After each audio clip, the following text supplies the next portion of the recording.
Hello friends, welcome back.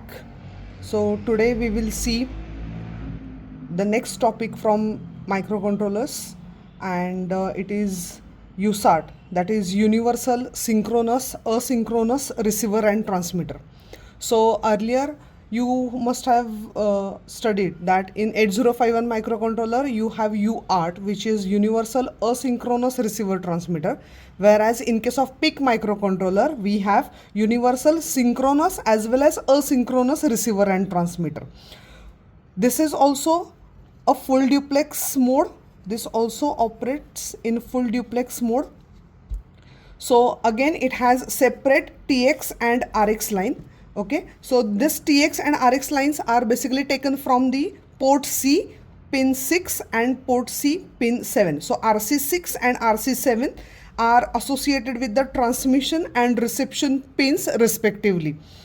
Now another important thing that you have to remember while writing program for the USART of PIC microcontroller, you have to make these three configurations. First, you have to make this SPEN bit, which is taken from the RCSTA register, which should be equal to 1, which basically enables the serial port, the USART module of PIC18F microcontroller.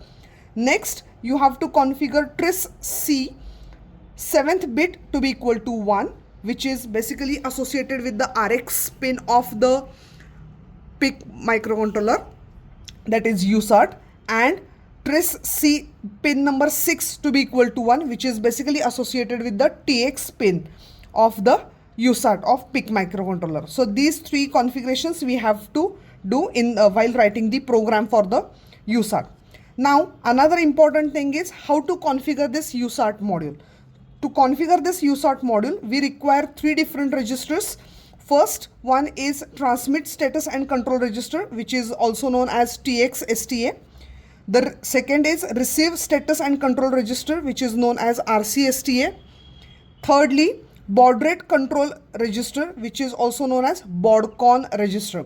Out of these three, the TXSTA and RCSTA are very important registers from programming point of view. So we will see both of these registers one by one.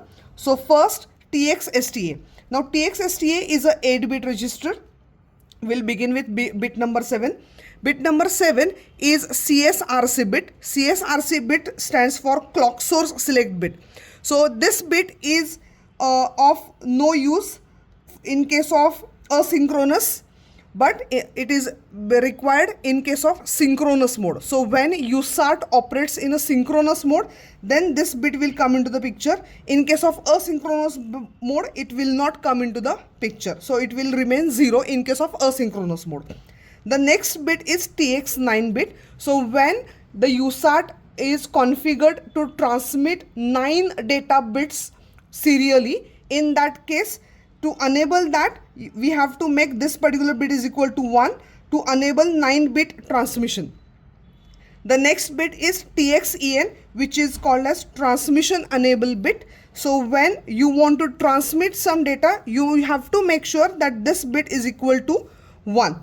The next bit is sync bit. Sync bit is very important as it is going to decide whether your USART is going to operate in synchronous or in asynchronous mode. So when it is 1, it will operate in synchronous mode, and when it is 0, it will operate in asynchronous mode. So we have to remember this about this when we write the program for USART. The next is the send B bit. It is for the send break character bit. This is one of the feature which is provided in the USART of PIC18F microcontroller. Next is the BRGH bit. This is again important from baud rate generation point of view. The BRGH stands for high baud rate select bit. So whenever in case of asynchronous mode, whenever we want to generate high speed baud rate, in that case we have to make this particular bit is equal to 1. This bit will not come into the picture when we want USART to operate in a synchronous mode. So as we have discussed that CSRC bit will not come into the picture in case of asynchronous mode. Likewise, the BRGH bit will not come into the picture in case of the synchronous mode. The next is the TRMT, that is transmit shift register status bit.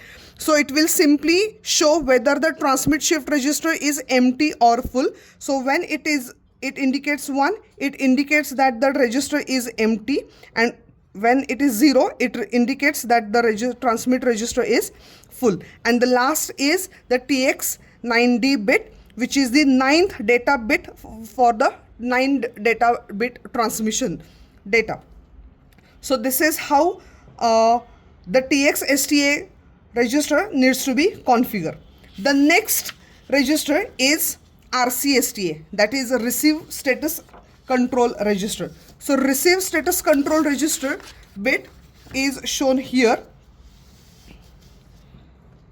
So it is again a 8-bit register. We'll begin with the 7th bit. As we have mentioned earlier, that to configure or to operate this USART module, we have to first enable this serial port enable bit, or we have to enable the entire serial port module, USART module. So to do so, we have to make this SPEN bit from RCSTA register to be equal to 1, so which will enable the USART module. Then next is the RX9. So when the 9 data bits are to be received, and to enable this 9 data bit reception, we have to make this particular bit is equal to 1. Next is the SREN bit. The SREN bit is basically the single receive enable bit. Now this is very interesting feature provided in the PIC18F microcontroller, that the it provides two facilities, that you can receive single byte by byte data, or you can receive continuous data. So if we want to receive byte by byte, then we have to make this particular bit is equal to 1, or else we have to if we want to receive continuous data, then we have to make CREN bit to be equal to 1 for receiving continuous data one after the other. The next is the address enable address detect enable bit. This is basically enables the address detection from where the data is to be received or anything is to be interrupted. The next 2 bits are associated with the errors that can be generated during the transmission or the reception of the data using USART. So FERR stands for framing error bit. So if at all there is an error in the frame of the data that is to be received or that is to be transmitted, in that case this particular bit is set to 1 to indicate that there is a framing error that is generated. The next is the overrun error. Overrun error is generated when you have not taken the data from the receiver register and still the next data is received. So in that case, when the overwritten happens, in that case overrun error bit will be set to 1. And the lastly is the RX9D. This is the 9th bit of the 9 data bit reception. So in this way, TXSTA and RXSTA are the 2 important registers that we have to configure when we operate the USART. The next most important thing is to set the baud rate for the asynchronous communication, and for that purpose we need to understand this next table, which is called as baud rate formula table. Now here in this case, the baud rate can be generated by using different formula. It depends upon in which mode you are basically operating in, and at the same time whether you are going for the high baud rate or not. So this particular table in front of you indicates, or it will help you to decide which formula to choose as per your configuration. So the first 3 bits are the configuration bits. These 3 configuration bits are the sync bit from the TXSTA, BRG16 bit from the baudcon register, and BRGH bit is again from the TXSTA register. So when the sync bit is 0, we are basically operating in asynchronous mode. So when this particular sync bit is 0, everywhere we are operating in asynchronous mode. As soon as the sync bit is equal to 1, we are operating in a synchronous mode. Now, whenever we are operating in either asynchronous or synchronous, there are two operating modes. One is the 8-bit mode and another one is the 16-bit mode. So, when you are operating in asynchronous mode, there are combinations of 8-bit and the 16-bit. Similarly, when you are operating in a synchronous mode, there are two modes, 8-bit and the 16-bit. So that, and as we have discussed that in case of synchronous mode, there is no question of setting high baud rate. So this bit will be don't care. So this when BRG16 is 0, it will operate in a 8-bit mode. When BRG16 bit is 1, it will operate in a 16-bit mode. So this is very simple in case of synchronous mode. Now what happens in case of asynchronous mode? For asynchronous mode, sync bit will remain 0. When BRG16 is 0, so it indicates that we are basically operating in 8-bit mode. So BRG16, so in that case, either you are operating in a low baud rate or you are operating in a high baud rate. So these two possible combinations are there. So whenever we are operating in a high baud rate, the formula to be considered as F oscillator divided by 64 into n plus 1.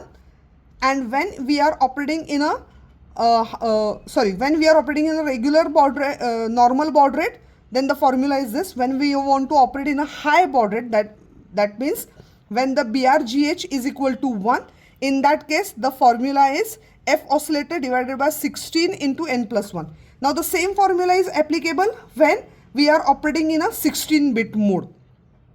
Okay, so either you operate with high baud rate in 8-bit mode or you operate in low baud rate with 16-bit mode. The formula remains the same. And lastly, we have the last combination as you are operating with 16-bit with high baud rate. So in that case, the formula is applicable as F oscillator divided by 4 into n plus 1. Now very importantly here, n is basically the value which is to be loaded into the register called as SPBRG register. Now this SPBRG register has its own counterpart when you operate in a high baud rate. So when you operate in a high baud rate, it has SPBRGH along with SPBRG. So this combinedly is going to decide the value that you will store into this register is going to decide the what value of the baud rate the USART will generate. So here I have shown one example that assume your operating frequency is 16 megahertz, okay, and the desired baud rate is 9600. We are operating in asynchronous 8-bit normal BRG mode. So here friends, you can see that as we want to operate in asynchronous mode, that means sync bit is going to be 0. As we are going to operate in 8-bit mode, that means this BRG 16-bit is going to be 00. And lastly, we are going to operate in a BRG mode. So we don't require a high baud rate. So we are going to select this configuration, that is 000, for which for calculation of baud rate, we are going to refer to the formula as F oscillator divided by 64 into n plus 1. So considering this, here we are using the formula that desired baud rate is equal to F oscillator divided by 64 into SPBRGH SPBRG plus 1. As I mentioned, this n is basically the pair of SPBRGH plus SPBRG. Now, if you rearrange this formula, we get the formula as SPBRGH SPBRG is equal to F oscillator divided by 64 into desired baud rate, the entire bracket minus 1. So when we put, now we know the value of F oscillator, which is 16 megahertz. 60 divided by 64, we know what is the desired baud rate, that is 9600. So if we substitute these values, we get a value as 25.042. So we can approximate this value to the integer number as 25. So we are going to put this 25 value into SPBRG register for generation of 9600 baud rate. So this is how it works. Okay, now we will see the program for the USART. Thank you.